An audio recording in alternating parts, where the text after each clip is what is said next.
বিলাসী নদীর পশ্চিমে একটা বড় বন ছিল।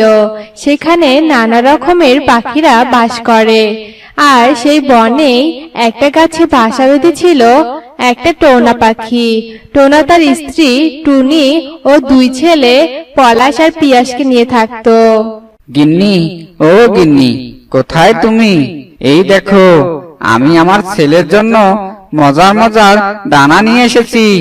এই কথা শুনে টুনি ও তার দুই ছানা সেখানে চলে আসে আর মজা করে দানাগুলো খেতে থাকে।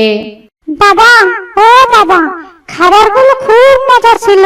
কিরে পিয়াস, বল না, ঠিক বলেছি না? হ্যাঁ দাদা, খাবারগুলো সত্যি অনেক মজাদার ছিল। এই যা, আমরা তো সবগুলো খাবার খেয়ে ফেললাম। এখন কি খাবে বাবা মা? না রে বাবা, আমাদের খেতে হবে না। তোরা তো আমাদের সোনা বাচ্চা, তোরা দুজনে খেলে আমাদের খাওয়া হয়ে যাবে। মা, মা, একটা কথা বলবো মা? হ্যাঁ রে বাবা, বল, কি বলবি? মা, জানো নদীর ওই পাড়টা না অনেক সুন্দর।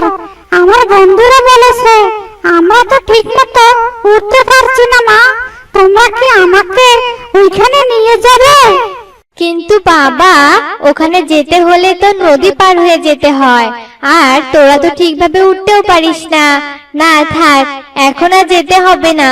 তোরা ঠিক করে উঠতে শিখলে তখন না হয় যাস, কেমন? না না না, আমরা এক্ষুনি যাব। আহা গিন্নি, দেখছই তো আমার ছানা দুটো কিভাবে কাঁদছে। তাহলে তুমি ওদের সাথে এমন করছো কেন বলো তো? আমার ছানারা যেতে চেয়েছে আর আমি ওদেরকে নিয়ে যাব না, তা কখনো হয় নাকি? ছানারা, তোমরা কেঁদো না গো, তোমরা আমাদের পিঠে বসো, আমরা তোমাদের নিয়ে যাচ্ছি। এই বলে টোনা আর টুনি তাদের দুজনকে পিঠে করে সেই নদীর ওপারে নিয়ে যায়। আর ওই জায়গাটা ছিল সত্যি অনেক সুন্দর। সেখানে গিয়ে পলাশ আর পিয়াস ভীষণ খুশি হয় আর তারা মনের আনন্দে খেলতে থাকে। দেখছো গিন্নি, এখানে পরিবেশটা সত্যিই ভীষণ সুন্দর, আর আমাদের ছানারা কত মজা করে খেলছে। হ্যাঁ গো, তাই তো দেখছি। তবে টোনা, এরপর তো সন্ধ্যা নামবে, এক্ষুনি আমাদের বাসায় ফেরা উচিত। এরপর টোনা আর টুনি ছানাদের নিয়ে বাসার উদ্দেশ্যে রওনা হয়। আর পথেই তাদের সাথে একটা ঈগলের দেখা হয়, আর সেই ঈগল লটারি বিক্রি করছিল। লটারি নেবে গো, লটারি 10 টাকায় 10 লাখ টাকার পুরস্কার। দাদা, লটারির দাম বুঝি 10 টাকা? তাই এই লটারির ফলাফল কবে দেবে গো দাদা? আর 10 টাকা দিয়ে লটারি কিনে 10 লাখ টাকা পাওয়া যাবে, এটা কি সত্যি বলছেন আপনি? আরে দাদা, কি সব বলছেন? হ্যাঁ, লটারি কিনলেই কি আপনি 10 লাখ টাকা পাবেন নাকি? আপনার ভাগ্যে যদি থাকে তবেই পাবেন, বুঝছেন? আর এই লটারি তো হবে 2 বছর পরে। আর এখন লটারি কিনলে কিনেন, না কিনলে এখান থেকে যান, বিরক্ত করবেন না আমাকে। আরে দাদা, আপনি অযথায় রাগ করছেন কেন? হ্যাঁ, এই নিন 10 টাকা, আমাকে একটা লটারি দিন।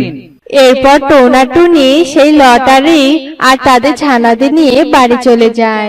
এভাবেই বেশ কিছুদিন কেটে যায়, আর টোনা টুনিও বৃদ্ধ হয়ে যায়, আর তাদের ছানারা তখন অনেকটা বড় হয়ে যায়।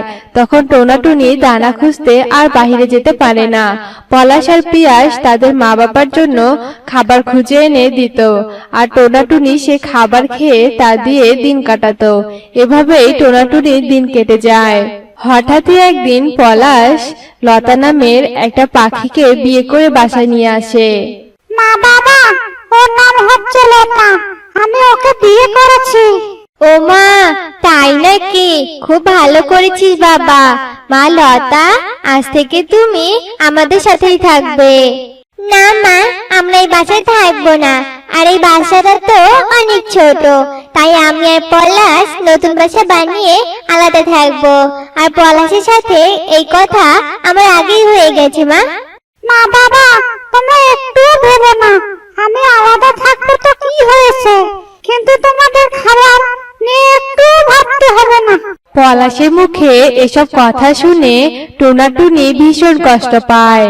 ঠিক আছে বাবা, তবে যা তোরা, তোরা ভালো থাকলে আমরা ভালো থাকবো। এ কথা শুনে পলাশ আর লতা সেখান থেকে চলে যায়। আর অন্যদিকে কাকলি কাক পিয়াসকে এসব কথা বলতে থাকে। কি রে পিয়াস, তোর দাদা নাকি বিয়ে করেছে আর তোর মা বাবাকে রেখে অন্য বাসে নাকি চলে গেছে। এখন তো তোকে তোর বাবা মাকে দেখাশোনা করতে হবে। সব দায়িত্ব এখন থেকে তোর ঘাড়ে এসে পড়লো। এ কি বলছো পিসি? এসবের তো কিছুই জানি না আমি। আচ্ছা তবে দেখি, এখনই বাড়ি গিয়ে দেখি। এরপর পিয়াস বাড়ি গিয়ে ওর বাবা মায়ের কাছ থেকে এ সমস্ত ঘটনা শুনে। আর এসব শোনার পর তো পিয়াস ভীষণ রেগে যায়। দাদা এটা কি করলো মা? তোমাদেরকে আমার ঘরে চাপিয়ে দিয়ে ও চলে গেল। এখন আমি একা তোমাদের কি করে খাওয়াবো? পিয়াসের মুখে এসব কথা শুনে টোনা আর টুনি ভীষণ কষ্ট পায়। এভাবেই রাতটা কেটে যায়। মা, আমি বাইরে যাচ্ছি খাবার খুঁজতে, তোমরা বাসাতেই থেকো কেমন? এই বলে পিয়াস খাবার খুঁজতে চলে যায়। আর হঠাৎই তার সাথে কাকলি কাকের দেখা হয়। হ্যাঁ রে পিয়াস, তুই নিশ্চয় দানা খুঁজতে যাচ্ছিস, তাই না রে? আর তোর ভাই তো বউকে নিয়ে আলাদা হয়ে গেছে। তোর বাবা মার খোঁজ তো সে আর নিবে না। তা তোর দায় পড়েছে কিসে শুনি? তা বলি কি পিয়াস, তুইও কয়েকদিন বাড়িতে যাস না, তখন দেখবি তোর বাবা মায়ের কি অবস্থা হয়। এভাবেই কয়েকদিন কেটে যায়। পলাশ আর পিয়াস কেউই আর বাসায় আসে না। টোনাটুনি না খেয়ে অসুস্থ হয়ে যায়। হ্যাঁ গো, এখন আমাদের কি হবে বলো তো? এখন কি তবে আমাদের না খেয়ে মরতে হবে? ছোটবেলা থেকে খেয়ে না খেয়ে ছানাদের বড় করেছি এই দিনটা দেখার জন্য। তবে আমাদের ভাগ্যে কি এসব ছিল? আমাদের ভাগ্য কেন এত খারাপ গো? টুনির এসব কথা শেষ হতে না হতে সেখানে ঈগল পাখিটা এসে হাজির হয়। কে বলেছে তোমাদের ভাগ্য খারাপ? তোমরা তো অনেক বড়লোক হয়ে গেলে। আমার কাছে থেকে যে লটারি কিনেছিলে সে লটারিতে তোমরা জয়ী হয়েছো। আর এই দেখো 10 লাখ টাকা তোমার। এই 10 লাখ টাকা পেয়েছো। ঈগলের মুখে এসব কথা শুনে টোনা আর টুনি ভীষণ খুশি হয়। 10 লক্ষ টাকা টোনার হাতে দিয়ে ঈগল সেখান থেকে চলে যায়। আর এই লটারির কথা বনে সব পাখিরাই আস্তে আস্তে জেনে যায়। আর হঠাৎই একদিন পলাশ, পিয়াস আর লতা বাসায় ফিরে আসে। আর এসে টোনা আর টুনির কাছে অনেকবার করে ক্ষমা চায়। গিন্নি, এখন তো আমরা অনেক ধনী হয়ে গেছি, আমাদের কোনো কষ্টই থাকবে না গো।